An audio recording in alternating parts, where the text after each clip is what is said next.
అతడు మందను మేపుచున్నాడు. పరమగీత గ్రంథంలో 8 అధ్యాయాలు ఉన్నాయి. ఈ 8 అధ్యాయాల్లో ఎవరిని గురించి రాయబడిందంటే షూలమ్మితిని గురించి, సొలొమోను గురించి, అలాగనే షూలమ్మితి యొక్క సహోదరుల గురించి రాయబడింది. దేవునికి స్తోత్రం. ఈ 8 అధ్యాయాల్లో కూడా ప్రాణప్రియుడు, ప్రాణప్రియురాలు. దేవునికి స్తోత్రం. హల్లెలూయా. ఈ పరమగీత గ్రంథాన్ని సొలొమోను ఎప్పుడు రాశాడంటే మంచి యవ్వన ప్రాయంలో రాశాడు. దేవునికి స్తోత్రం. ఎప్పుడు రాశాడంటే వయసులో ఉన్నప్పుడు రాశాడు. ఈ పరమగీత గ్రంథాన్ని ఏమంటారంటే గీతములకు గీతము అంటారు. గీతములకు గీతం పరమగీతం. ఇంగ్లీష్లో ఏమంటారంటే సాంగ్ ఆఫ్ సొలొమోన్. దేవునికి స్తోత్రం. కనుక ఈ పరమగీత గ్రంథాన్ని లోక సంబంధంగా మనం చదివితే ప్రియుడు ప్రియురాలు, ప్రియుడు ప్రియురాలు, నా ప్రాణేశ్వరి, నా సఖి అని ఈ మాటలు కానిస్తే మనకు అనిపిస్తుంది ఏంద్ర బాబు ఇదేందో ప్రేమ గీతం లాగా ఉంది అనిపించింది. వాస్తవంగా ప్రేమ గీతం ఇది. ఎవరికి? సంఘానికి, దేవునికి. షూలమ్మితి సంఘానికి పోల్చబడితే యేసుక్రీస్తు వరునికి సొలొమోను వరునికి పోల్చబడింది, యేసయ్యకి పోల్చబడింది. కనుక ఇక్కడ షూలమ్మితి చెబుతుంది, నా ప్రియుడు నావాడు, నేను అతని దానను, పద్మమున్న చోట అతడు మందను మేపుచున్నాడు. నావాడు నావాడు నాకు మాత్రమే సొంతము అని షూలమ్మితి చెబుతుంది. సంఘం కూడా ఏం చెప్పాలంటే యేసుక్రీస్తు ప్రియుడు నావాడు, నేను ఆయన దానను అని చెప్పాలి. దేవునికి స్తోత్రం. 7వ అధ్యాయము 10వ వచనము కూడా మనం చదివితే నేను నా ప్రియుని దానను, అతడు నా యందు ఆశాబద్ధుడు. నేను నా ప్రియుని దానను, అతడు నా యందు ఆశాబద్ధుడు. ఇక 6వ అధ్యాయం 3వ వచనంలో నేను పద్మములలో మేపుచున్న నా ప్రియుని దానను, అతడు నావాడు. ఇక్కడ చాలా హుందాతనంగా షూలమ్మితి ప్రియుని గురించి చెబుతుంది. అతడు నావాడు, నేను నా ప్రియుని దానము, నా ప్రియునికి నేను సొంతము అని షూలమ్మితి చెబుతుంది. అంటే యెరూషలేము కుమార్తెలు ఉన్నారు. షూలమ్మితి, సొలొమోను, షూలమ్మితి సహోదరులు యెరూషలేము కుమార్తెలు ఈ గ్రంథంలో ప్రాముఖ్యం. హైలైట్ ఎవరంటే షూలమ్మితి, సొలొమోను. ఈ యెరూషలేము కుమార్తెలు అడుగుతున్నారు, షూలమ్మితి నా ప్రియుడు నావాడు, నా ప్రియునికి నేను సొంతము, నేను అతని దాననని ఇంతగా నీ ప్రియుని గురించి చెప్పుచున్నావే, నీ ప్రియుని గురించి చెప్తున్నావే, నీ ప్రియుని యొక్క విశేషం ఏంటి, నీ ప్రియునికి ఉన్నటువంటి గుణగణాలు ఏంటి? దేవునికి స్తోత్రం. ఇప్పుడు 5వ అధ్యాయము 9వ వచనాన్ని చదివింది పరమగీత గ్రంథంలోనే. స్త్రీలలో అతిగా సుందరి వగుదానా, వేరు ప్రియుని కన్నా నీ ప్రియుని విశేషం ఏంటి? ఎవరు అడుగుతున్నారు? యెరూషలేము కుమార్తెలు అడుగుతున్నారు. ఎవరిని? షూలమ్మితిని. షూలమ్మితి ఏమంటుంది? కింద వచ్చింది, నా ప్రియుడు ధవలవర్ణుడు, రత్నవర్ణుడు, 10,000 మంది పురుషులలో గుర్తించవచ్చును. దేవునికి స్తోత్రం. ఎవరంట? నా ప్రియుడు ధవలవర్ణుడు. ఎవరికి చెబుతుంది షూలమ్మితి? యెరూషలేము కుమార్తెలకు చెబుతుంది. నా ప్రియుని విశేషం అడిగారు కదా మీరు. నా ప్రియుని విశేషం ఏంటంటే నా ప్రియుడు ధవలవర్ణుడు. ధవలము అంటే తెలుపు, తల మొదలుకొని అరికాల వరకంట ఆయన యొక్క తేజస్సును గురించి రాస్తూ, ఆయన ఉన్ని వంటి కురులు కలిగిన వాడు, ఆయన తెల్లని మైమరుపు కలిగిన వాడిని దేవుని యొక్క వాక్యం. అంటే యేసయ్యలో తెలుపే గాని నలుపు లేదు. దేవునికి స్తోత్రం. ఇంకా అంటుంది, నా ప్రియుడు రత్నవర్ణుడు. అంటే రత్నవర్ణము అంటే ఎరుపు. దేవునికి స్తోత్రం. నా ప్రియుని యొక్క విశేషం ఏంటి అడిగారు కదా మీరు. నా ప్రియుడు ధవలవర్ణుడు, నా ప్రియుడు రత్నవర్ణుడు. 10,000 మంది పురుషులు అక్కడున్న నా దృష్టి నా ప్రియుని మీదకే వెళ్ళింది. అంత ప్రత్యేకమైన వాడు నా ప్రియుడు. దేవునికి స్తోత్రం. హల్లెలూయా. అందుకే షూలమిత్ ఏమంటుంది, నా ప్రియుడు నావాడు, నేను నా ప్రియుని దానును, నా ప్రియుడు ఎక్కడ ఉంటాడో నేను అక్కడే ఉంటాను. నిజమే, సంఘము యేసయ్యతో ఉండాలి, యేసయ్య తన సంఘముతోనే ఉంటాడు. దేవునికి స్తోత్రం. కనుక ఈ ప్రియుని గురించి షూలమితి ఇంతే చెప్పిందా అంటే, ఆ ప్రియుని గురించి ఇంకా చాలా మాటలు చెప్పింది. ఏంటంటే, నా ప్రియుడు ఎలాంటి వాడంటే, మొదటి మాట, గోపరసమంతా సువాసన గలవాడు. చెప్పండి అందరూ. గోపురస సువాసన కలిగిన వాడు. చదువుదాం. ఇదే మొదటి అధ్యాయము పరమగీత గ్రంథములని ఈరోజంతా. మొదటి అధ్యాయం 13వ వచనం. నా ప్రియుడు నా రొమ్మున నుండు గోపురసమంతా సువాసన గలవాడు. దేవునికి స్తోత్రం. ఒక్కొక్క మనిషి దగ్గర ఒక్కొక్క స్మెల్ ఉంటుంది, తెలుసా మీకు? ఫారిన్ కంట్రీస్లో పురుషుని యొక్క వస్త్రాలు వేసుకున్న తర్వాత ఆ వస్త్రాలని పెళ్లి చేసుకోవాల్సిన అమ్మాయిలు ఎవరైనా ఉంటే వస్త్రాలు పెడతారంట. ఎవరికి ఏ వాసన నచ్చుతో ఆ వ్యక్తిని సెలెక్ట్ చేసుకుంటారు. తెలుసా మీకు? దేవునికి స్తోత్రం. చాటి ఎందుకు తెలిస్తే మీకు ఆ స్మెల్ ఆమెకి నచ్చితే ఆడ ఇంకెట్లా ఉన్నా పర్వాలేదంట, అతడే ఆమెకి జీవితం భాగస్వామి, లైఫ్ పార్ట్నర్. కనుక ఒక్కొక్క మనిషి దగ్గర ఒక్కొక్క స్మెల్ వస్తుంది. అందుకే కుక్కలు దొంగలు నెట్టబట్టుకుంటాయంటే వాసన వస్తాయి. ఏం చేస్తాయి? అక్కడ ఉన్నటువంటి వస్తువులు, అక్కడ ఉన్నటువంటి వస్త్రాలు ఏం దొరికితే వాసన చూపించుకొని ఎంతమంది ఉన్నా వాడి దగ్గరికే వెళ్ళి అలా పట్టుకుంటాయి కుక్కలు. దేవునికి స్తోత్రం. అదొక ట్రైనింగ్ ఉంటుంది. దేవునికి స్తోత్రం. ఇక్కడ ఈమె ప్రియుని యొక్క విశేషం అడిగితే, ధవలవర్ణుడు, రత్నవర్ణుడు, 10,000లో గుర్తింపదగిన వాడని మాత్రమే కాకుండా ఇంకేముంటుందంటే, నా ప్రియుడు గోపురసమంతా సువాసన కలిగినది. దేవునికి స్తోత్రం. వృక్షాలలో కొన్ని వృక్షాలు ఉంటాయి. గోపురస వృక్షం ఉంటుంది, సాంబ్రాణి వృక్షం ఉంటుంది, అగరు వృక్షం ఉంటుంది, జటామాంసి వృక్షం ఉంటుంది. దేవునికి స్తోత్రం. ఇవన్నీ కూడా సుగంధ పరిమళాన్ని వెదజల్లే చెట్లు. ఇప్పుడు గంధపు చెట్టు ఉందనుకో, చెట్టుగా ఉంటే వాసన రాదు మనకు, దానిని నరికితే స్మెల్ వస్తుంది. దేవునికి స్తోత్రం. ఇక్కడ తన ప్రియుని యొక్క విశేషం ఏంటో చెబుతుంది, తన ప్రియుని యొక్క ప్రత్యేకత ఏంటో షూలమితి చెబుతుంది. కర్పూరపు ఏమంటుంది, గోపురస సువాసన కలిగిన వాడు. దేవునికి స్తోత్రం.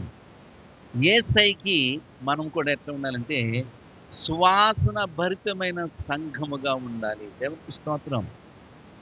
ప్రియుడి దగ్గర గుమగుమలాడించే మంచి స్మెల్ వచ్చి నీ దగ్గర కంపోసం వస్తే నీ దగ్గరకు వస్తాడు ఆయన? వస్తాడా? రాడు. ఆయన ఎలా గోపురసపు సువాసన కలిగి ఉన్నాడు, మనము కూడా ఆధ్యాత్మికంగా మంచి సువాసన పరిమళాలను వెదజాలి. ఏంటి మనలో వెదజవలసిన సువాసన పరిమళ ద్రవ్యాలంటే దేవుని యొక్క వాక్యం ఉంటుంది. కీర్తనకారుడైన దావీదు అన్నాడు, 51వ కీర్తన 17వ వచనంలో అంటాడు, విరిగి నలిగిన మనసే దేవునికి ఇష్టమైన బలులో, దేవా విరిగి నలిగిన హృదయమును నీ అలక్ష్యము చేయి. మన దగ్గర ఎలాంటి వాసన రావాలంట? విరిగి నలిగినటువంటి మనస్సు. ఈ విరిగి నలిగిన మనస్సు మనం కలిగి ఉంటే అది దేవునికి ఇష్టము. అలాంటి విరిగి నలిగిన హృదయము కలిగిన వారిని ఆయన ఎన్నడూ నిర్లక్ష్యము చేయడు, అలక్ష్యము చేయడు. దేవునికి స్తోత్రం. ఇలాంటి వారికంట దేవుడు సమీపముగా ఉంటాడంట. ఎవరికి? విరిగి నలిగిన హృదయము గల వారికి యెహోవా ఆసన్నుడు. 34వ కీర్తన 18వ వచనాన్ని చదువు. విరిగిన హృదయము గల వారికి యెహోవా ఆసన్నుడు, నలిగిన మనసు గల వారిని ఆయన రక్షించును. దేవునికి స్తోత్రం. ఎవరికి దేవుడు సమీపంగా ఉంటాడంట? విరిగిన హృదయం. దేవునికి స్తోత్రం. ఎప్పుడు దేవుని సన్నిధిలో నీవు ఆయన యొక్క ప్రేమను పొందాలి అంటే, ఆయనకి ప్రియురాలుగా, ప్రియుడిగా, ఇష్టుడిగా, ఇష్టురాలుగా మనం ఉండాలంటే ఎట్లా ఉండాలంట? విరిగి నలిగిన హృదయం. హల్లెలూయా. అలాంటి హృదయము ఎవరు కలిగి ఉంటారో వారెప్పుడు దూరం చేసుకోడంట, అలక్ష్యం చేయడంట, నిర్లక్ష్యము చేయడంట, పక్కన పెట్టడంట. అలాంటి వారికి యెహోవా ఆసన్నుడు. దేవునికి స్తోత్రం. విరిగి నలగాలి అంటే కాస్తంత గాయపరచబడాలి. ఏం చేయాలి? గాయపరచబడాలి. ఇప్పుడు ఊరికి ఏడుపు వస్తుందా? ఏడుపు ఎప్పుడు వస్తుంది? బాధ కలిగినప్పుడు, గాయమైనప్పుడు, తట్టుకోలేని సమస్య మనల్ని వెంటాడుతున్నప్పుడు కళ్ళమటి నీళ్ళు జాలుగా. పౌలు భక్తుడు మనలను, అంటే సంఘాన్ని ఏమని హెచ్చరిక చేస్తుందంటే, మీరు దేవునికి ఇష్టలుగా ఉండాలని నేను కొన్నిసార్లు మిమ్మల్ని దుఃఖపరుస్తూ ఉన్నానన్నాడు. ఏమన్నాడు? మీరు ఇష్టలుగా ఉండాలంటే ఆయన దగ్గర వచ్చేటువంటి గోపురపు వాసన మీకెంతో ప్రియంగా ఉంది. మీరు ఆయనకు ప్రియులుగా, ఇష్టలుగా ఉండాలంటే మీ దగ్గర విరిగి నలిగిన హృదయం కావాలి. అది దేవునికి ఇష్టము. మీరు విరిగి నలిగిన హృదయం కావాలంటే కొన్నిసార్లు మిమ్మలను దుఃఖపరిచే మాటలు, గాయపరిచే మాటలు, నొప్పించే మాటలు మీకు చెప్పాలి. అయినా మీరు ఏడుస్తారని, మీరు దుఃఖపడతారని కాదు, కానీ మీలో మార్పు కలుగుతున్నందుకు నేను సంతోషించున్నాను. చూడండి, కొరింథీయులకు రాసిన 2వ పత్రిక 7వ అధ్యాయము 9వ వచనాన్ని చదువుదాం. మీరు దుఃఖపడితిరని సంతోషించట్లేదు, కానీ మీరు దుఃఖపడి మారు మనసు పొందితిరని ఇప్పుడు సంతోషించుతున్నాను. దేవునికి స్తోత్రం. మిమ్మల్ని ఏడిపించినా, మిమ్మల్ని గాయపరిచినా, దుఃఖపెట్టినా, నేనెప్పుడు మీరు ఏడుస్తుంటే నేను ఎందుకు సంతోషిస్తున్నాను తెలుసా? మీరు మారు మనసు పొందారని, మీలో మార్పు కలిగిన జీవితం వచ్చిందని ఇప్పుడు నేను సంతోషించుతున్నాను. దేవునికి స్తోత్రం. హల్లెలూయా. ప్రాథమికంగా మీకు కాస్త బాధ కలిగిన ఆ దుఃఖము మిమ్మల్ని ఏం చేసిందంటే మార్పులోనికి తీసుకొచ్చింది. అందుకే పౌలు ఏమంటాడు, దేవుని యొక్క వాక్యం ఏం చెబుతుందంటే, దైవ చిత్తానుసారమైన దుఃఖము రక్షణార్థమైన మారు మనసును కలుగు చేస్తుంది. ఈ మారు మనసు దుఃఖాన్ని పుట్టించదు.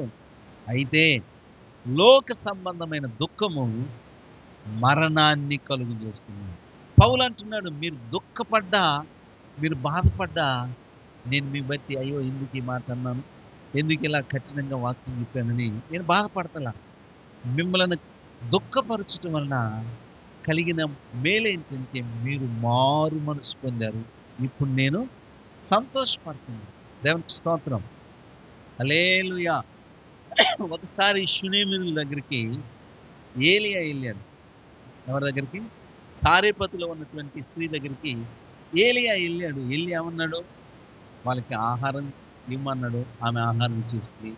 వాళ్ళకి కరువు తీరేంతవరకు కూడా సమృద్ధిగా ఉన్నారు. అయితే దైవజనులు వెళ్ళినప్పుడు ఆమె ఒక మాట అన్నది చూడండి.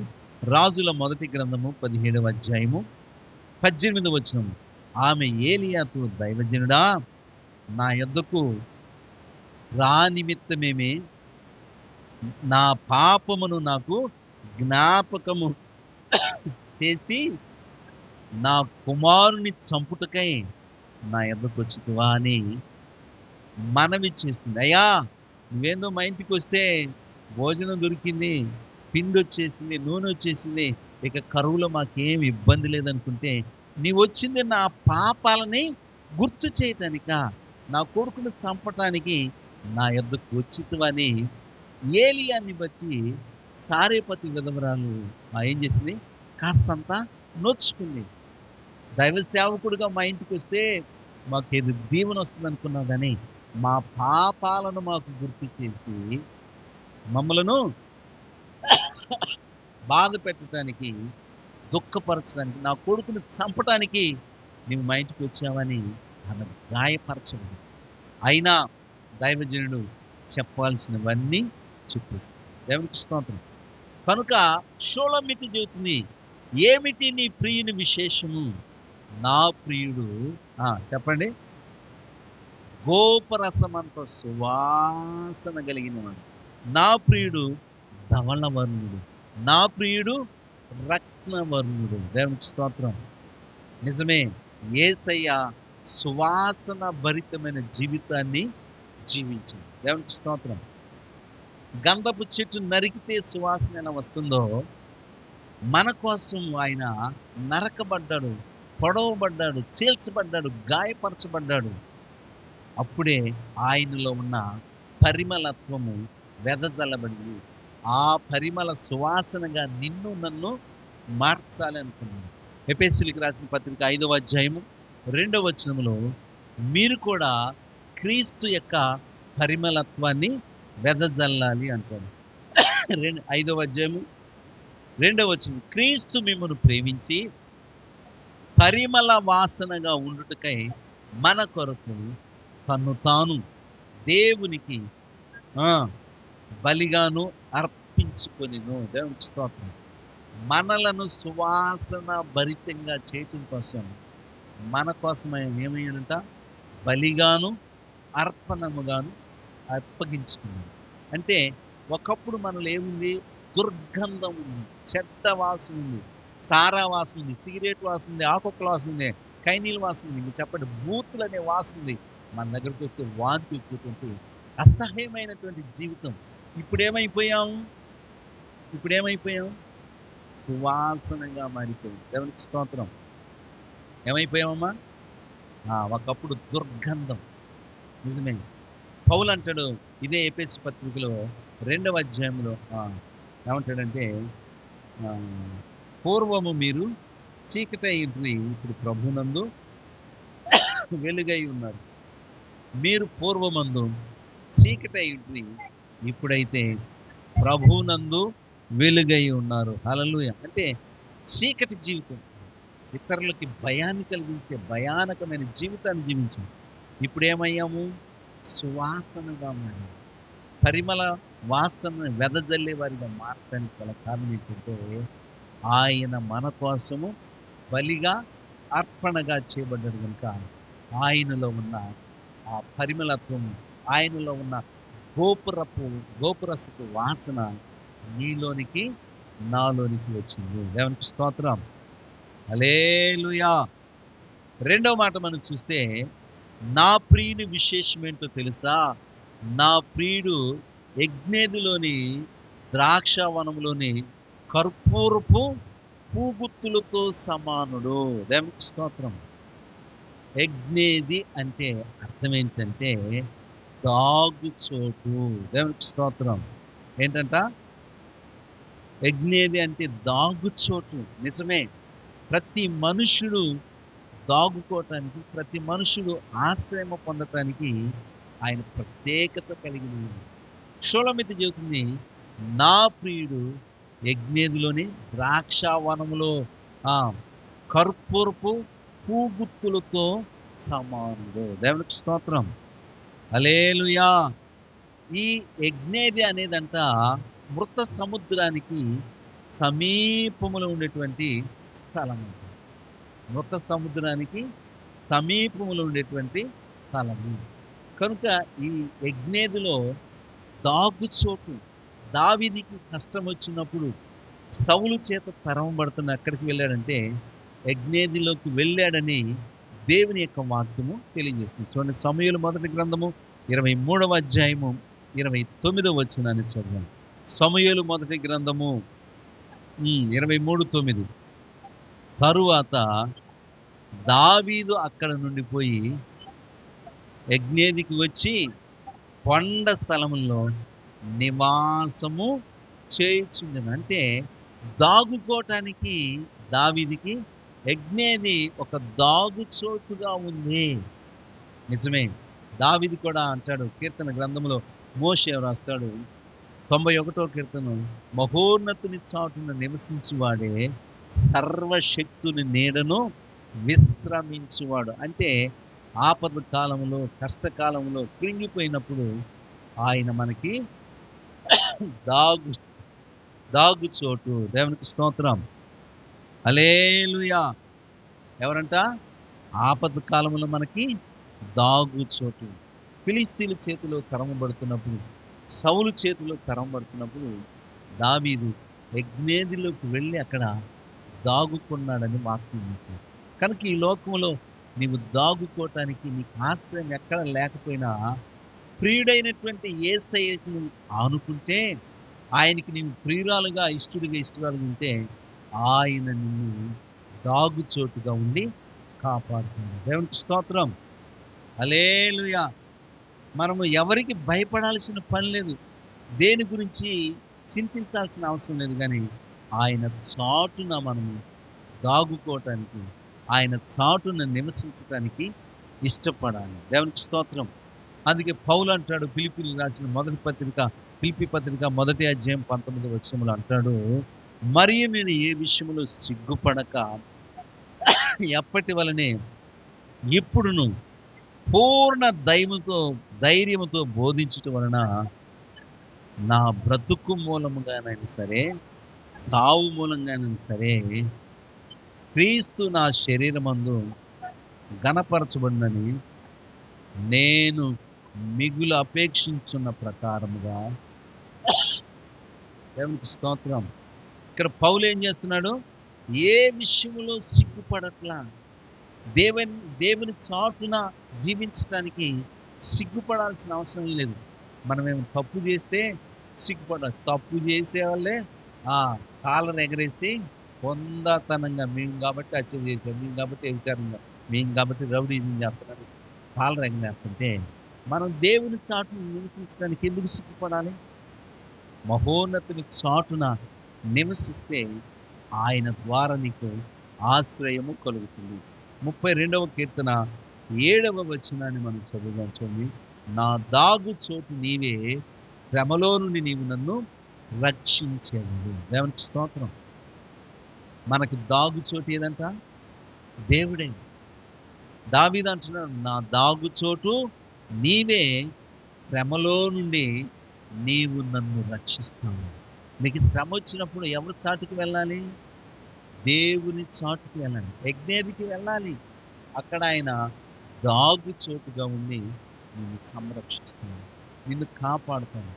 ఇంకా దేవుని యొక్క వాక్యం 81వ కీర్తన 7వ వచనాన్ని కూడా చదవచ్చు. 81వ కీర్తన, ఆపత్కాలమందు నీవు మొరపెట్టగా నేను నిన్ను విడిపించి ఉరుము దాగు చోటులో నుండి నీకు ఉత్తరమిచ్చి తిని, మెరీబా జలముల యొద్ద నిన్ను శోధించుతుంది. దేవునికి స్తోత్రం, హల్లెలూయా. ఆపత్కాలంలో నీవు మొరపెట్టగా నేను నిన్ను విడిపించుతుంది. దేవునికి స్తోత్రం. అంటే కష్టం వచ్చినప్పుడు ఎవరి చాటుకు వెళ్ళాలి? కులపోల చాటుకి, బంధువుల చాటుకి, మేనమామ చాటుకి, బాబాయిల చాటుకి, పెద్దమ్మల చాటుకి, చిన్నమ్మల చాటుకి కాదు. ఎవరి చాటుకు వెళ్ళాలి? దేవుని చాటుకు. అప్పుడు ఆయన ఏం చేస్తాడంట? నిన్ను నన్ను రక్షిస్తాడు. యెరూషలేము కుమార్తెలు అంటున్నారు, షోలమితి నీ ప్రియుని విశేషం ఏంటి? నా ప్రియుడు యజ్ఞేదిలోని ద్రాక్షవనములో కర్పూరపు పూగుత్తులతో సమానుడు. నా ప్రియుడు ఎలాంటి వాడంట? పూగుత్తులతో సమానుడు. దేవునికి స్తోత్రం. కనుక ఆయన చాటున ఉండాలి. షూలమితి ధైర్యంగా చెబుతుంది, నా ప్రియుడు ఎలాంటి వాడు? గోపురసమంతా సువాసన గలవాడు. నా ప్రియుడు కష్టం వచ్చినప్పుడు దాగుకోగలిగిన దాగుచోటు. దేవునికి స్తోత్రం. మూడో మాట చూస్తే, షూలమితి నీ ప్రియుని విశేషం ఏంటంటే, నా ప్రియుడు ఇర్రి వలె ఉన్నాడు. అందరూ చెప్పండి. వెర్రి వలె కాదు, ఇర్రి వలె. అందరూ చెప్పండి. ఇర్రి అంటే మగ జింక. దేవునికి స్తోత్రం. ఏంటంట? ఇర్రి అంటే మగ జింక. చూడండి, 2వ అధ్యాయము పరమగీత గ్రంథము 9వ వచనాన్ని చదువుదాం. నా ప్రియుడు ఇర్రి వలె ఉన్నాడు, లేడి పిల్ల వలె ఉన్నాడు. ఇదిగో మన గోడకు వెలిగా అతడు నిలుచుచున్నాడు, కిటికీ గుండా చూచుచున్నాడు, కిటికీ కంతల గుండా తొంగి చూచుచున్నాడు. దేవునికి స్తోత్రం. నా ప్రియుడు ఎలాంటి వాడు? ఇర్రి అంటే జింక, మగ జింక. దేవునికి స్తోత్రం. హల్లెలూయా. ఏం చేస్తున్నాడంట? మగ జింక వలె ఈయన కిటికీ కంతల గుండా చూస్తున్నాడు. జింక చాలా వేగవంతమైనది. జింక చాలా స్పీడ్గా పరిగెత్తుతుంది. 80 km/hకి వెళ్ళిన చిరుతకు దొరకదు. మరి చిరుతకే దొరుకుతున్నట్లుగా టీవీలో చూస్తాం ఫాస్ట్ గారంటే, జింక అంట పరిగెత్తు లోపల భయం ఉంటుందంట. నా దగ్గరకు వచ్చేసాడు, నా దగ్గరకు వచ్చేసి నన్ను చంపేస్తుంది అన్న భయం చేత స్పీడ్ తగ్గిపోవడంతో చిరుతకు దొరుకుద్దంట. కానీ లేకపోతే సింహానికి కానీ చిరుతకు కానీ ఏమాత్రము దొరికే అవకాశం ఉంది. పరిగెత్తుద్ది. ఎట్లా పరిగెత్తుద్ది? సమభూమిలో కాదు, కొండల్లో, గుట్టల్లో, లోయల్లో కానీ అది ఏమాత్రం కూడా బెదరక పరిగెత్తుతుంది. దేవునికి స్తోత్రం. దావీదు దగ్గర కూడా అంతా ఒక సైన్యం ఉంది. వారిని గాదీయులు అన్నారు.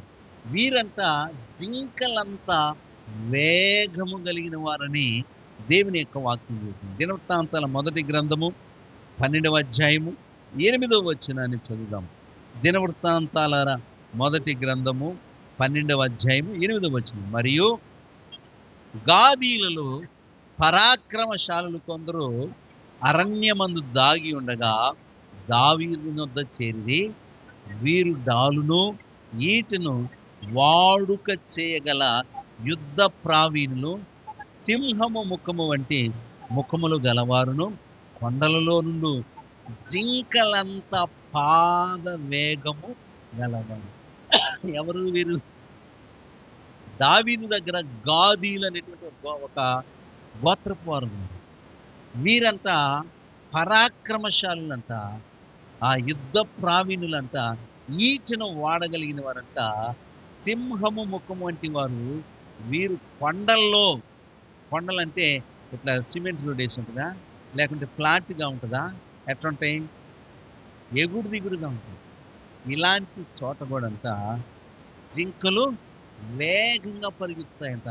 అలాగనే ఈ గాదీలు కూడా అంట జింకలంత పాద వేగము కలవు. దేవునికి స్తోత్రం. అంటే ఏమాత్రం కూడా చిన్న చిన్న సమస్యలకి, ఎత్తు పల్లాలకి కృంగిపోయినప్పుడు నిరాశ చెందరంట. వీరు ఎలాంటి పరిస్థితులనైనా అధిగమించుకుంటూ వేగంగా పరిగెత్తగలిగినట్టున్నారు. దేవునికి స్తోత్రం. యేసుప్రభువు వారు కూడా అనేక శోధనలు, శ్రమలు వచ్చాయి. అయినా ఆయన కృంగిపోయాడా?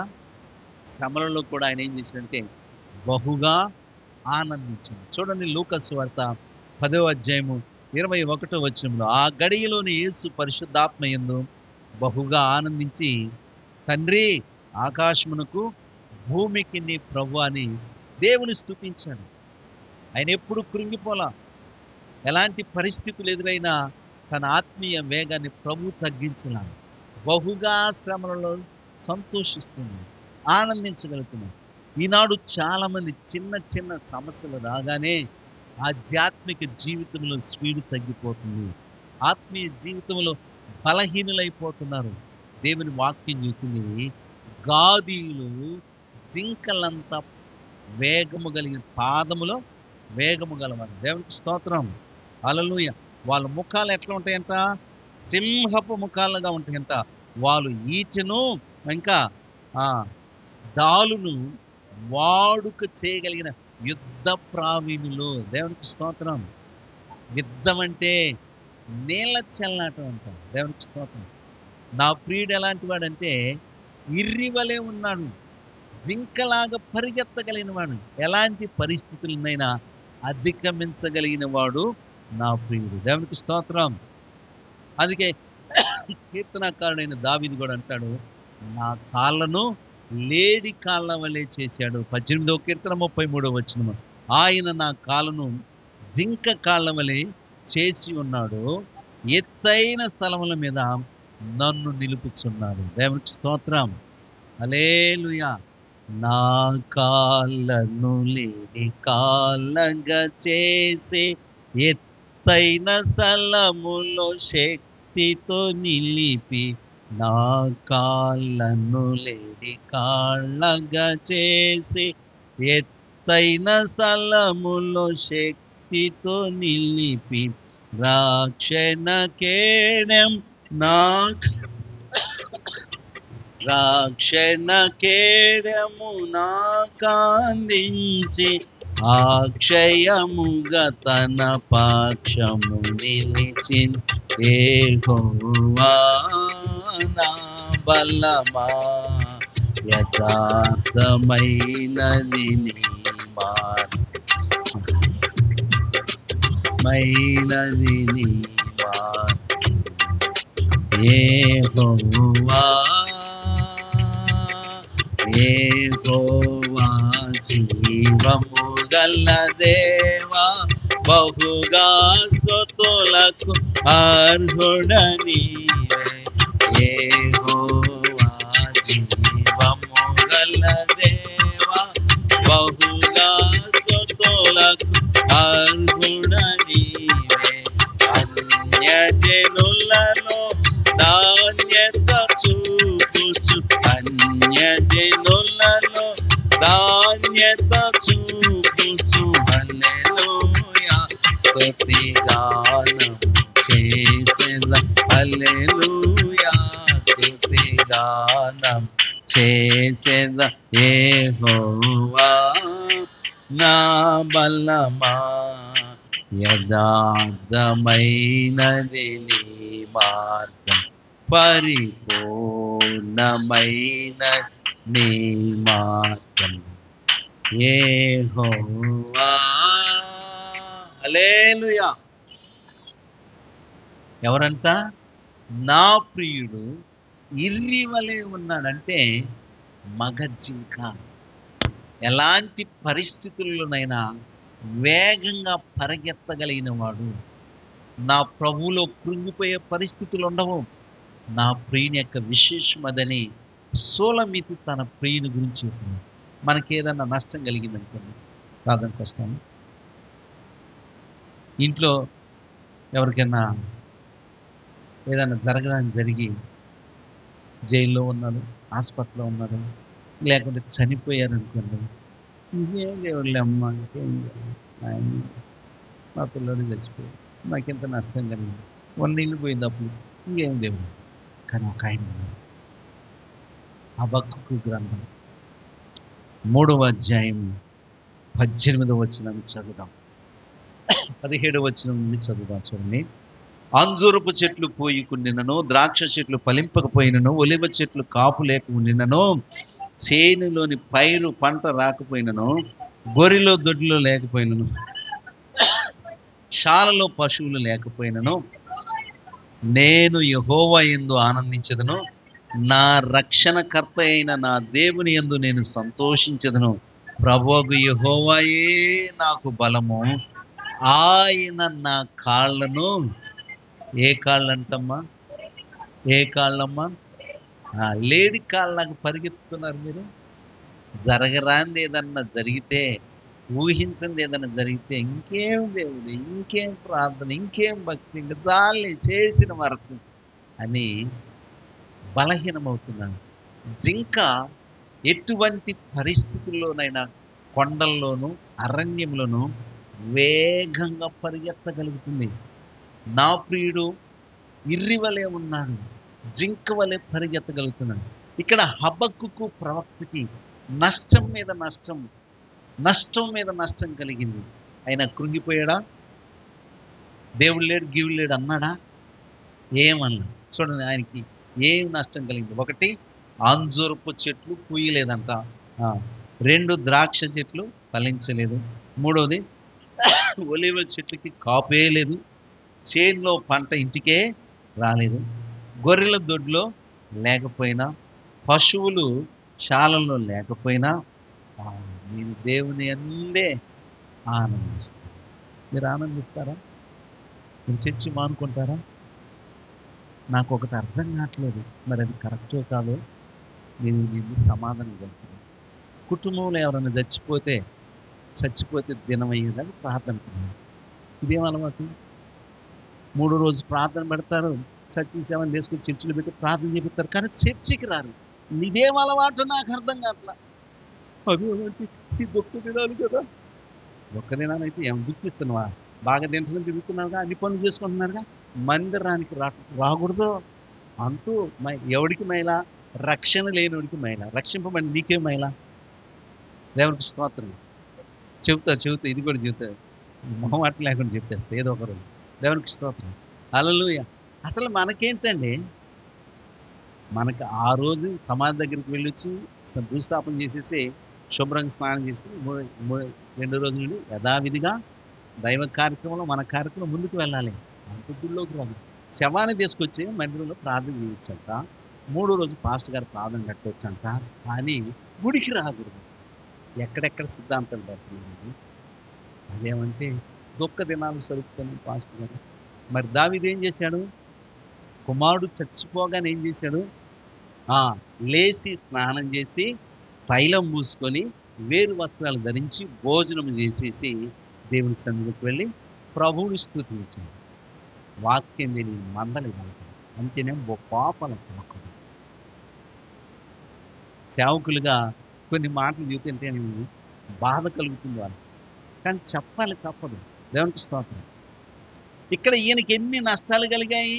అంజూరపు చెట్లు పూయలేదు, ద్రాక్ష చెట్లు ఫలింపకపోయినా, చేనులోని పంట రాకపోయినా, అంజూరపు చెట్లు కాయలు లేకపోయినా, గొర్రెలు మరి శాలలో పశువులు లేకపోయినా, గొర్రెలు దొడ్డిలో లేకపోయినా, నేను దేవుని బట్టి ఆనందిస్తాను. ఇది క్రైస్తవ్యం అంటే. దేవునికి స్తోత్రం.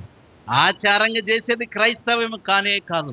మా నాయన చచ్చిపోతే నున్నగా గిరుకున్నాను, ఎమ్మటే నున్నగా గీరుకున్నాను. మా వాళ్ళు అందరూ అన్నారు, ఏంటిరా మేము పాటించాం, అయిపోయింది, సమాధి చేసేసాం, ఆధ్యాత్మికంగా ఆయన పని అయిపోయింది. ఇక దేవుని కార్యక్రమం. నేను 15 రోజులు గుళ్ళో రాకపోతే సేవ ఏమవల్ల? మీరు చెప్పండి. అమ్మ, సేవ ఏమవల్ల? సేవను బాడు చేసేది భక్త్యా? ఇవన్నీ మనుషులు కల్పించిన పద్ధతులు, దైవోపదేశములని బోధించి ప్రజలను తప్పుతోవలో నడిపిస్తున్నారు. మారాలి. దేవునికి స్తోత్రం. ఏమాలి? మారాలి, మార్పు రావాలి. దేవునికి స్తోత్రం. చిన్న చిన్న సమస్యలు రాగానే దేవుడు లేడు, గీవుడు లేడు, ప్రార్థన లేదు, గీర్తన లేదని ఈయనకి ఇంత నష్టం కలిగిన ప్రభువుకు యెహోవా యందు నేను ఆనందిస్తాను. యెహోవాయే నా బలము, నా కాళ్ళను లేడి కాళ్ళ వలె చేశాడంట. దేవునికి స్తోత్రం. హల్లెలూయా. మనము కట్టబడినటువంటి లేడిగా ఉండకూడదు, కానీ విడిపించబడిన లేడిగా ఉండాలి.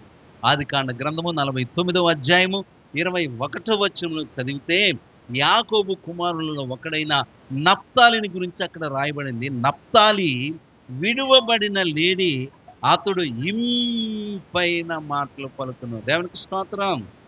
కట్టబడిన గాడిదల గురించి మనం వింటున్నాం, కానీ విడువబడిన లేడి గురించి ఎవరైనా విన్నారు? నప్తాలి ఎవరంట? విడువబడిన లేడి. దేవునికి స్తోత్రం. లేడిని గట్టేస్తే ఎట్లా గంతులేస్తుంది? లేని గట్టేస్తే ఎట్లా పరిగెత్తుద్దని? ఎత్తదో. విడువబడాలి. ఈ కట్ల నుండి విడిపించబడాలి. దేవునికి స్తోత్రం. ఇక్కడ షూలమితి చెబుతుంది, నా ప్రియుడు ఇర్రివలే ఉన్నాడు, మగజింకలాగా ఉన్నాడు, గంతులు వేయగలుగుతున్నాడు. దేవునికి స్తోత్రం. అపోస్తల కార్యగ్రంథం 3వ అధ్యాయంలో మనము దేవుని యొక్క వాక్యాన్ని చదివితే అక్కడ పుట్టినది మొదలుకొని మరి కుంటివాడు ఒకడు ఉన్నాడు. వాడు దేవాలయం దగ్గరికి ప్రతిరోజు వాడిని కొందరు మోసుకొని వస్తున్నారు. అయితే వాడు స్వస్థత పొందిన తర్వాత పేతురు యాకోబులు ప్రార్థన చేసిన తర్వాత వాడు దిగ్గున లేచి నడుచుచు గంతులు వేయచ్చు దేవుని స్తుతించాడు. దేవునికి స్తోత్రం. వాళ్ళతో కలిసి మందిరంలోకి వెళ్ళి ప్రభువుని ఆరాధి. అంతకాలం పుట్టిన దగ్గర నుండి వాడికి విడుదల లేదు, వాడికి స్వస్థత లేదు, వాడు తనకు తానుగా నడవలేడు. అలాంటి వాడు బాగుపడ్డ తర్వాత లేచాడంట, నడిచాడంట, గంతులు వేసి మందిరంలోకి వెళ్ళి దేవుని స్తుతించాడు. దేవునికి స్తోత్రం. హల్లెలూయా. ప్రభు సన్నిధిలో గంతులు వేయాలి, ప్రభు సన్నిధిలో ఆనందించాలి, ప్రభు సన్నిధిలో మయమరిచి దేవునిని ఆరాధించాలి. లేడివలే జలగలా కాదమ్మా. జలగేం చేస్తుంది? ఎంత కూర్చున్నా దానికి నిప్పు పెట్టినా కానీ అంటే ఇచ్చుతంటే కానీ స్పీడ్గా స్పందించే స్వభావం ఉంది. కానీ మనం అలా ఉండకూడదు. దేవునికి స్తోత్రం. హల్లెలూయా. దావీదు అంటాడు, దావీదు దేవుని సన్నిధిలో నాట్యం ఆడుతున్నాడంట. ఏం చేస్తున్నాడు? ఎందుకు నాట్యం ఆడుతున్నాడు? దేవుని మందస్సము కదులుతూ ఉంటే తాను రాజును చక్రవర్తిని అన్న విషయాన్ని మర్చిపోయి నాట్యం ఆడుతున్నాడు. సమూయేలు 2వ గ్రంథం 6వ అధ్యాయము 21వ వచనాన్ని చదువుదాం. సమూయేలు 2వ గ్రంథము 6వ అధ్యాయము 21వ వచనం. నీ తండ్రి సంతతిని విసర్జించి ఇశ్రాయేలును తన జనుల మీద నన్ను అధిపతిగా నిర్ణయించుటకై నన్ను ఏర్పరచుకొనిన యెహోవా సన్నిధిని నేను అలాగు చేసి తిని, యెహోవా సన్నిధిని నేను ఆటాడి తిని. ఏం చేశాడంట? ఎక్కడ? వాళ్ళ ఆవిడంటే ఎవరు? నువ్వు చక్రవర్తి. ఓ లేబర్ వాళ్ళు నాకు డ్యాన్స్ చేస్తాను విన్నాడా? శవాల ముందు డ్యాన్స్ చేసినట్టు, లేకుంటే పెళ్ళిళ్ళలో డ్యాన్స్ చేసినట్టు, స్టేజ్ల మీద డ్యాన్స్. ఏంటి ఎవరంటున్నారు? మీకాలు అంటుంది, భార్య అంటుంది. నువ్వెవరవయ్యా? ఒక చక్రవర్తి, రాజులను శాసించగలిగిన వాడు. అనేక రాజ్యాలు, రాజులు నీ స్వాధీనంలో ఉన్నారే. నీవేంటి బట్టలు ఊడిపోయింది కూడా తెలియకుండా నాట్యం ఆడుతున్నావంటే దావీదు అంటున్నాడు, నీ తండ్రిని అతని సంతతిని విసర్జించి ఇశ్రాయేలును తన జనుల మీద నన్ను అధిపతిగా నిర్ణయించుటకై నన్ను ఏర్పరచుకున్న యెహోవా సన్నిధిని నేను అలాగు చేసి తిని, యెహోవా సన్నిధిని నేను ఆటాడి తిని. దేవునికి స్తోత్రం. ఏం చేశాడంటమ్మా? దేవుని మందిరంలో దేవుని మందస్సం ఉందంట. తను తాను మైమరచి, వస్త్రం కూడా ఊడిపోతుంది తెలియట్లా, లీనమైపోయాను. నీ తండ్రిని కాదని, మీ సంతతిని కాదని, నన్ను తన ప్రజల మీద రాజుగా చేసిన నా దేవుని మందస్సు మీదుట నేను ఆటాడితే తప్పేంటి? జింకలాగా, లేడీలాగా ఏం చేశాడంట? దావీదు నాట్యం ఆడాడు. దేవునికి స్తోత్రం. మనము ఎంత మూమెంట్ ఇచ్చినా కొంతమంది సిమెంట్ స్తంభాలే ఆరాధన. పక్కన మైమరిచి ఎగురుతూ ఉన్నా కానీ వీళ్ళు మాత్రం సిమెంట్ స్తంభాలు. అలా ఉండకూడదు. దేవునికి స్తోత్రం. దావీదు వల్లెనే నాట్యమాడి దేవాని స్తోత్రింతును. దావీదు వల్లెనే నాట్యమాడి దేవాని స్తోత్రింతును. యేసయ్యా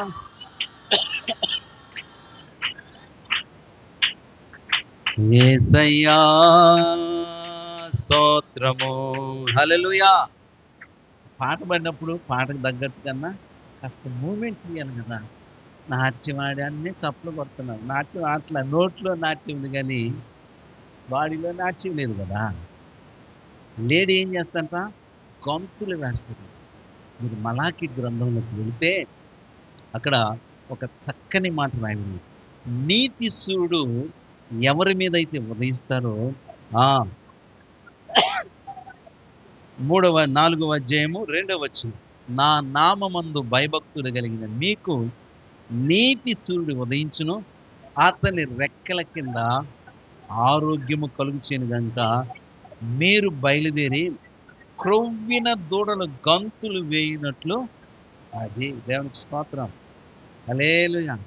దేవుని సన్నిధి ఎట్లా ఉండాలంట? దూడ పుట్టిన దూడను చూడండి, వారం రోజులు, 3 రోజులు, 2 రోజులు, 4 రోజులు అయిందనుకో, వాళ్ళమ్మ పాలు బిర్రకి తాగి చక్క చక్క చెంగి చెంగి చెంగి చెంగి ఎగురుతుంది. ఎగురుద్దాన్ని అనుకుంటా చెప్పరే. తన నామమందు విశ్వాసం ఉంచిన మన అందరి మీద నీతిశూడైనటువంటి ప్రభు యొక్క వెలుగు, ఆయన మహిమ కిరణాలు మన మీద పడ్డప్పుడు మనము ఆరోగ్యవంతులమై క్రొవ్విన దూడలాగా ఏం చేయాలి? చర్చిలో నాట్యం చేస్తే తప్పు అంట, కానీ శవాల ముందు డ్యాన్స్ చేయొచ్చు అంట, పెళ్ళిళ్ళకి డ్యాన్స్ చేయొచ్చు అంట. సిగ్గు ఎగ్గు లేకుండా కొంతమంది పెళ్ళిళ్ళని డ్యాన్స్ చేస్తారు. అరే కోడల ముందు, కొడుకుల ముందు ఏముండదు, ఆడేయచ్చంట. కానీ మందిరంలో కనుకొని రావనయ్యా. మందిరం ఎట్లుండాలంట? అయిపోయింది. చెమట పట్టకూడదు, సొక్క నలగకూడదు, పెట్టుకున్న పూలు కదిలిపోకూడదు, ఏం జరగదు, కనుకొని రావాలంట. ఇదేం ఆరాధన నాకు అర్థం కావట్లా. దేవునికి స్తోత్రం. అది అసలైన ఆరాధన కాదు. ఇక్కడ వాక్యం చేసింది. దేవుని సన్నిధిలో మనం ఏం చేయాలంట? గంతులు వేయాలి. దేవునికి స్తోత్రం. నా ప్రియుడి సన్నిధిలో నేను గంతులు వేయగలుగుతున్నాను. నా ప్రియుడు మగ జింకలాగా నన్ను ప్రోత్సాహపరుస్తున్నారని షోలమిత్తి తన ప్రియుని గురించి చెబుతున్నాడు. దేవునికి స్తోత్రం. మొదట ఏం చెప్పింది? నీ ప్రియుని విశేషం అంటే గోపురసమంత సువాసన గలవాడు, నా ప్రియుడు కర్పూరపు పూగుత్తుల వలె యజ్ఞేదిలో ఉన్నాడు, నా ప్రియుడు ఇర్రి వలె ఉన్నాడు. 4వది, నా ప్రియుడు ఎట్లా ఉన్నాడంటే జల్దర్ వృక్షము వలె ఉన్నాడు. గట్టికి స్తోత్రం. చూడండి, పరమగీత గ్రంథము 2వ అధ్యాయము 3వ వచనాన్ని చదువు. పరమగీత గ్రంథము 2వ అధ్యాయం, అడవి వృక్షములలో జల్దర్ వృక్షం ఎట్లుండునో పురుషులలో నా ప్రియుడు అట్లున్నాడు. ఆనందభరితినై నేను అతని నీడను కూర్చుంటిని, అతని ఫలము నా జిహ్వకు మధురము. గట్టికి స్తోత్రం చేద్దాం. వృక్షాలు, కొన్ని అడవి వృక్షాలు ఉంటాయి, ఏ వాసన ఉండదు, ఏ ఉపయోగం ఉండదు, ఏ ఫలం ఇవ్వదు. అందుకే అంటున్నాడు అడవి వృక్షములలో జల్దరు వృక్షము. ఇంగ్లీష్లో జల్దర్ వృక్షాన్ని ఎలా వర్ణించారంటే యాపిల్ ట్రీ అని రాయబడింది. వీళ్ళు ఎవరి దగ్గర ఇంగ్లీష్ బైబిల్ ఉందా? చూడండి ఆ మాట, యాపిల్ ట్రీ అని ఉందా? దేవునికి స్తోత్రం. జల్దర్ వృక్షం అంటే యాపిల్ ట్రీ. దేవునికి స్తోత్రం. హల్లెలూయా. ఎట్టున్నాడంటే నా ప్రియుడు జల్దర్ వృక్షము వలె ఉన్నాడు. అంటే యాపిల్ ట్రీకి పోల్చాడు. దేవునికి స్తోత్రం. హల్లెలూయా. నిజమే ప్రియులరా, యాపిల్ ఇష్టపడిన వాళ్ళు ఎవరైనా ఉంటారా? ఇక్కడ దొరికి యాపిల్ కాదు, ఈయన పిచ్చి యాపిల్. మా పాస్టర్ గారు యాపిల్ తేమంటే అది తప్ప ఏదైనా తెస్తా అంటారు. ఎందుకంటే దూదులు ఉన్నట్లు ఉంటారు, వందలు తీసుకుంటారు కేజీలు, దూదులు ఉన్నట్టు. ఎప్పుడో ఒకసారి మాత్రం మంచికాయలు. కానీ ఫ్రెష్గా లేకుంటే ఒరిజినల్గా ఉన్నటువంటి యాపిల్ ట్రీ, యాపిల్ ఫలాలు ఇష్టపడిన వారు అంటూ ఎవరు ఉండరు. ఇక్కడ షోలమిత్ ఏమంటుంది? అడవి వృక్షములలో జల్దర్ వృక్షం ఎట్లా ఉంటుందో నా ప్రియుడు అలా, నా పురుషులలో నా ప్రియుడు అట్లాగున్నాడు. దేవునికి స్తోత్రం. జల్దర్ వృక్షం అంటే యాపిల్ చెట్టు. దేవునికి స్తోత్రం. హల్లెలూయా. ఈ యాపిల్ ట్రీని గురించి దేవుని యొక్క వాక్యం, జల్దర్ వృక్షం గురించి ఒక 3 మాటలు నేను మీకు త్వరగా చెబుతాను. జల్దర్ వృక్షం నుండి మనం ఏం నేర్చుకోవాలంటే ఈ జల్దర వృక్షం అంట ఆదరణ కలుగు చేస్తాం. ఏం చేస్తాంటమ్మా?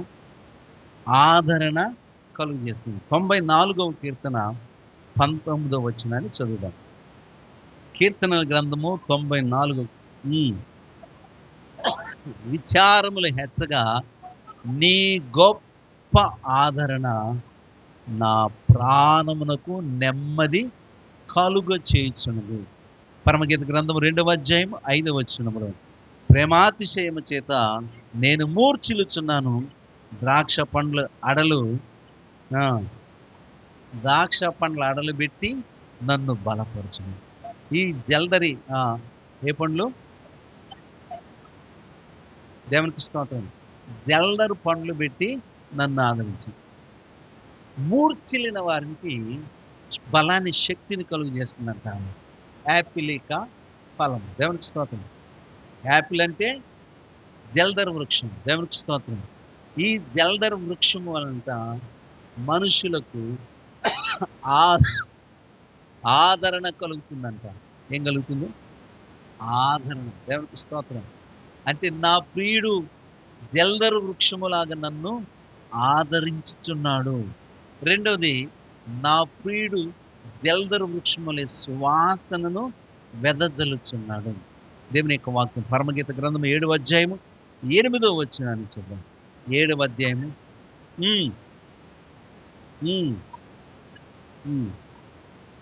పట్టును నలుపుని నీ భుజములు, నీ కుచములు ద్రాక్ష గెలల వలె ఉన్నవి, నీ శ్వాస వాసన జల్దర్ ఫల సువాసన వలె ఉన్నది. దేవునికి స్తోత్రం. శ్వాస వాసన అంటే ఎట్లుందంట? జల్దర్ ఫల సువాసన. ఎప్పుడైనా యాపిల్స్ వాసన చూసారా? వాసన చూస్తేనే కడుపు నిండుద్ది. వాసన చూస్తేనే కడుపు నిండుద్ది. ఇక్కడంతా జల్దర్ వృక్షము సువాసన వెదజల్లుతుంది. ఇందాక చదివాం కదా ఎఫెసీ పత్రిక 5:2లో, క్రీస్తు మిమ్మల్ని ప్రేమించి పరిమళ వాసనగా ఉండు కొరకు ఆయన మన కొరకు బలిగా, అర్పణగా అర్పించుకున్నాడు. మనము కూడా సువాసన భరితులము కావాలి. దేవునికి స్తోత్రం. జల్దర వృక్షము గొప్ప ఆదరణ కలుగు చేస్తుంది. జల్దర వృక్షము సువాసన వెదజల్లుతుంది. జల్దర వృక్షం ఏం చేస్తుందంటే బలహీనులను లేపి నడిపిస్తుంది. దేవునికి స్తోత్రం. ఇదే పరమగీత గ్రంథము 8వ అధ్యాయం 5వ వచనంలో, తన ప్రియుని మీద ఆనుకొని అరణ్య మార్గమును వచ్చినది ఎవతే, జల్దర వృక్షము కింద నేను నిన్ను లేపుతుంది. జల్దర వృక్షం ఏం చేస్తుందంట? పడిపోయిన వారిని పైకి లేపుతుంది. మీరు బైబిల్ అంతట్లో పరమగీత గ్రంథంలోను, యోవేలు గ్రంథంలోనే ఈ జల్దర వృక్షాన్ని గురించి చదువుతారు. ఇక మరి ఎక్కడ మనకి ఈ జల్దర వృక్షం గురించి కనపడదు. దేవునికి స్తోత్రం. హల్లెలూయా. చూడండి, యోవేలు గ్రంథం 1వ అధ్యాయము 12వ వచనం. ద్రాక్ష చెట్లు చెడిపోయినను, అంజూరపు చెట్లు వాడిపోయినను, దానిమ్మ చెట్లు, ఈత చెట్లను, జల్దర చెట్లను, తోట చెట్లన్నీ వాడిపోయింది జల్దర చెట్టు కాదు, మనుషుల యొక్క స్వభావాలు వాడిపోతున్నాయి. ఒకసారి చెట్లన్నీ అంతా మీటింగ్ పెట్టుకున్నాయి. తెలుసా మీకు? మనం అనుకుంటాం కానీ వృక్ష శాస్త్రం చదివితేనంట చెట్లు గొడవ పెట్టుకుంటాయి. ఎట్లాగంటే కింద వేళ్ళు ఉంటాయి కదా, వేళ్ళు చొచ్చుకుపోతాయి కదా. మా సరిహద్దులో కొత్తగా ఏందని ఈ చెట్టు వేళ్ళు ఆ చెట్టు వేళ్ళతో, ఆ చెట్టు వేలు ఈ చెట్టు వేళ్ళతో లోపల ఫైటింగ్ జరుగుద్ది అంట. ఏం జరుగుద్ది? ఫైటింగ్ జరుగుద్ది. మీరు న్యాయాధిపతుల గ్రంథంలో చదివితే చెట్లన్నీ ఒక రోజంట మీటింగ్ పెట్టుకున్నాయి. ఏమంటున్నాయంటే, చెట్లు తమ మీద రాజు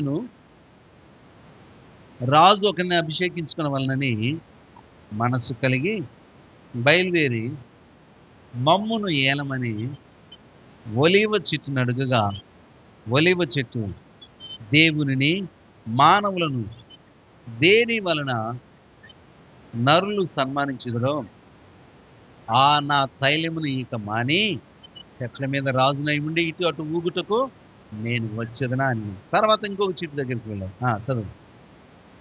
అంజూరపు చెట్టు చెట్ల మీద రాజునై ఉండి అటు ఇటు ఊగుటకు నా మాధుర్యమును నా ఫలమును ఇక మానిదనా.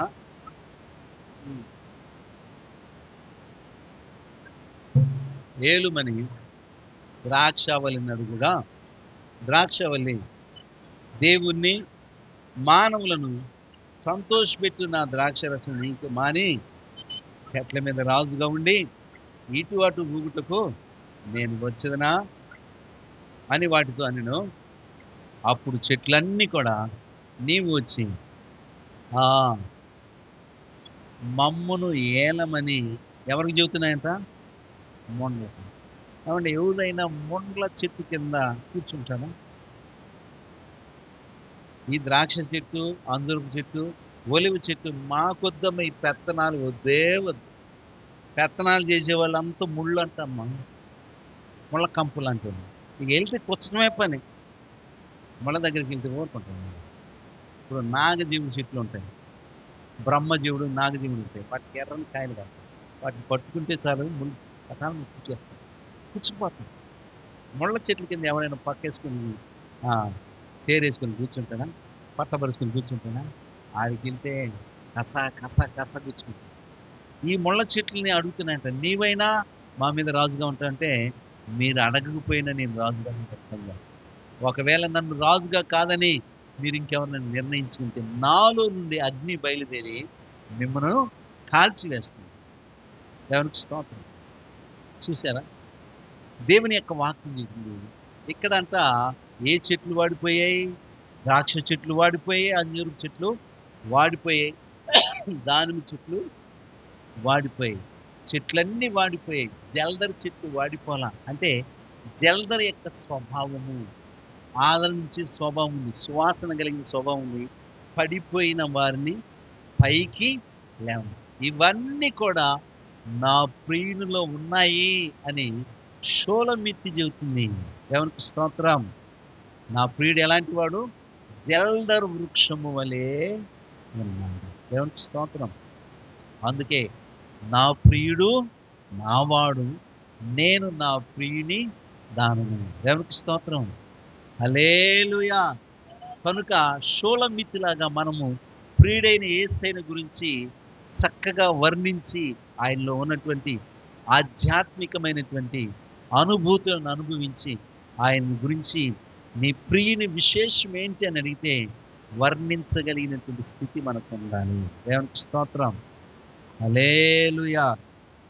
నా ప్రియుడా, నా ప్రియ యేసు, నా వరుడా, పెండ్లి కుమారుడా, ఎప్పుడయ్యా లోక కళ్యాణము, ఎచ్చటయ్యా మహోత్సవం, ఎప్పుడయ్యా లోక కళ్యాణము,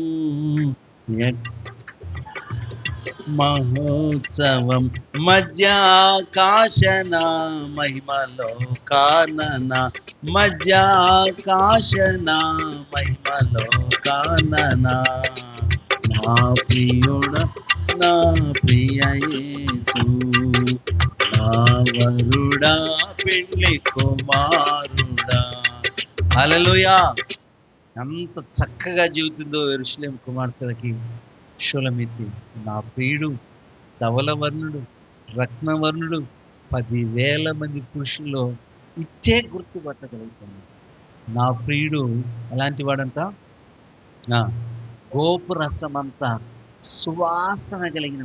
నా ప్రియునిలో నుండి పరిమళాలే వెదజల్లుతాయి. దేవునికి స్తోత్రం. నా ప్రియుడు యజ్ఞేదులో దాగుచోటుగా ఉన్నాడు.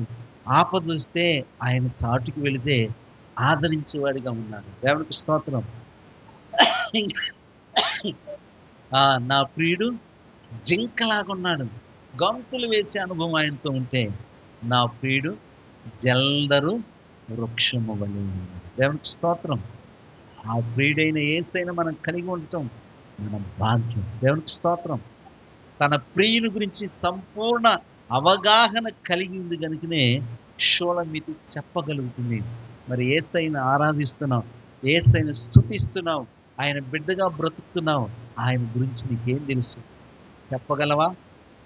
షూలమితిలాగా ఆయన విశేషమేంటో, ఆయన ప్రాధాన్యత ఏంటో చెప్పగలమా? అలాగూ చెప్పగలిగితే ఆయనకు నీవు ప్రియురాలుగా ఉంటావు, ఆయన నీకు ప్రియుడుగా ఉంటాడు. కనుక అలాగున మనం ప్రభు సన్నిధిలో సిద్ధపడదాం. ఆయనకు ప్రియమైన వారుగా, ఆయనకిష్టమైన వారుగా, ఆయన మనకు ప్రియుడుగా ఉండాలి అంటే ఆయన గురించి మనకు ఒక అవగాహన, గ్రహింపు ఉండాలి. నిజమే, ఎన్ని నష్టాలు కలిగినా, ఎన్ని ఇబ్బందులు కలిగినా, జింక వలె, లేడి వలె ఆయన ఆనందించేవారుగా, సంతోషించేవారుగా ఉండాలి. నా ప్రియుడు అడవి వృక్షములలో జల్దర వృక్షం వలె ఉన్నాడు. ప్రత్యేకమైన వాడు. ఆయన ఆదరణ వలన నేను ఆదరించబడుతున్నాను. ఆయనలో సువాసన భరితమైనటువంటి జీవితం ఉంది. ఆయన పడిపోయిన నన్ను లేవనెత్తగలిగిన వాడు జల్దరు వృక్షము వంటి వాడని షూలమితి చెప్పగలుగుతుంది. అలాగున మనం కూడా రాత్రి యేసయ్యా, నన్ను నా తండ్రి నాయన నీ ప్రియమైనటువంటి అయా ప్రియురాలుగా నన్ను నిర్ణయించుకున్న దేవా, నేను నీకు ఇష్టంగా బ్రతకటానికి, నీకు ఇష్టరాలుగా బ్రతకటానికి నన్ను మమ్మల్ని సిద్ధపరచండి. నీకు ఆయాస్కరమైన నాలో ఏమైతే తీసివేనైనా